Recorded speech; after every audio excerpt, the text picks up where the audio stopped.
I'm so excited. And here's why. I had my body fat rechecked yesterday after 1 month. And keep in mind, my weight basically has not changed. Yesterday when I checked it, it was 1 pound less than it was the last time we checked it a month ago. And that can be, whatever, water weight. Who knows? The universe, the clouds, the stars align. Oh, do you guys like my braid? First of all, I have to thank my friend Melanie for inspiring this look. It was very easy to put together this morning. I feel a little bit like Rapunzel. But anyway, so my weight basically has not changed. Because 1 pound, you can fluctuate. You can wake up and be down 1 pound, up 1 pound, down 3 pounds, up 3 pounds. So it's kind of hard. That can just be water weight fluctuation.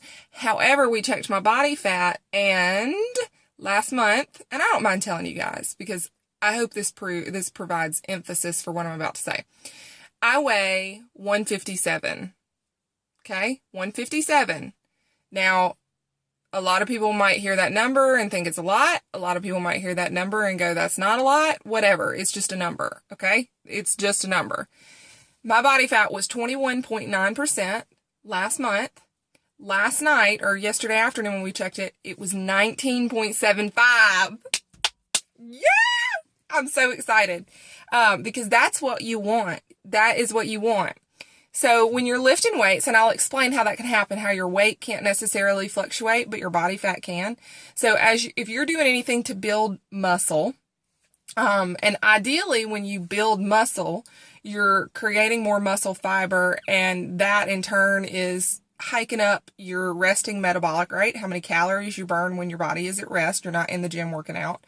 And then when that's going on, hopefully your body is pushing fat.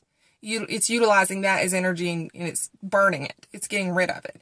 So this is why women that you see in the gym that aren't huge, but they look very fit and toned, they have a lot of muscle mass and not a lot of body fat. You want the body fat to go down. The body fat within a certain range can be very dangerous. So getting that down to a healthy range, that's what you want. So it can be possible because as there's an argument that muscle weighs more than fat, and that's, a pound is a pound of fat versus a pound of feathers.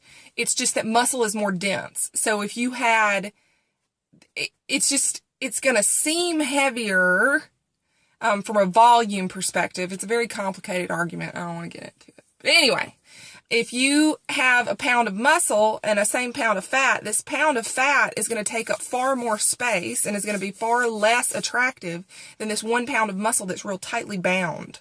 You see what I'm saying? So the goal is to have more of this, because the more of this you have, the more food you can eat. That's exciting. And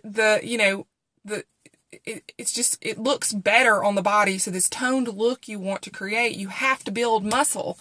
And I can explain to you all day long about how to build muscle. But it's kind of a hard process. It's a lengthy process. It's not quick by any means. So when women say, I'm scared to lift heavy weights, anything more than an 8 to 10 pound dumbbell because they don't want to get big, that's so hard to do. It takes a long time to get big. So these professional bodybuilders that you see, y'all, that took a long time and a lot of hard work to do that. They didn't just mistakenly pick up a 10 pound dumbbell and get like that. What they did is they decreased their fat and they built a lot of muscle over time. So take heart. If you're stepping on the scale, if I was purely motivated by the results of the scale, I would have quit long before now. Or maybe I wouldn't have quit. But I would have gotten very, very frustrated if I was solely driven by seeing that number on the scale go down. Because the number on the scale is probably not going to fluctuate all that much for me.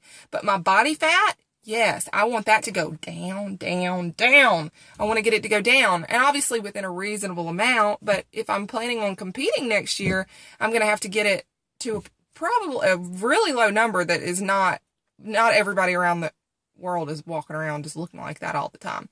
But anyway, that's an isolated period of time. So anyway, if you can get your body fat checked and stop getting on the scale and try your best to get that body fat checked like once a month, I promise it will be more encouraging than getting on the scale every single day and not seeing it move, because that's going to frustrate you. So anyway, that's my vent for today. I'm very excited because it's going in the direction that I want it to go. If I want to compete next year, and I'll tell you guys, for bikini competitors, you've got like a range, 10 to 15% maybe is kind of the standard that I've seen. For me, I carry a lot of my body fat in my lower body because I got the booty. My mama gave it to me. But I carry a lot of body fat down there. It's not bad. It's just where it is. So what's also kind of a double-edged sword about carrying a lot of body fat there, it gives the appearance that I have more of a booty than I actually have. I have a lot of fat and I've got some muscle. But lower body fat is like the last one to leave the party. It does not want to give up easy. So you got to work really, really hard to do it. So that program that I'm doing right now is really effective. But in order for me to achieve, because I am getting very lean up top, but in order for me to achieve the same look of aesthetic that I'm going for that bikini competitor, I'm going to probably have to be between 10 and 12% to get my lower body to look the same as my upper body. See what I'm saying? So it'll be all, because it's all about symmetry and balance and all that good stuff. So for that isolated period of time, I'm going to have to get it low. What my goal is right now is to work on getting my body fat to as low of a point as I can on a maintenance level, maybe 15 to 16%, so that when I go into my competition prep, I don't have to be so crazy for so long, because these people go a little nutso on competition prep, and that's not my goal. I have a husband, I have 3 kids, I have like 15 jobs, and I don't want to be a crazy person. I want to enjoy the process, and I don't want to be miserable. The way that I've gotten my body fat down is lifting heavier weights, controlling my diet, but not obsessing over it. I haven't been counting calories and macros and making myself crazy over it. I have not done a tremendous amount of cardio, but I'm just kind of mixing things up a little bit. And so I hope that is proof positive. You don't have to make yourself crazy all of that to see results. So anyway, this video is getting long. I'm sorry, but I'm excited. I'm sorry. I'm excited. Sorry, not sorry. It's Friday. I'm sorry I'm a little Looney Tunes this morning, but I'm just really giddy. So y'all have a great day. Have a great weekend. Go out and spread some light into the world. Mwah! Peace.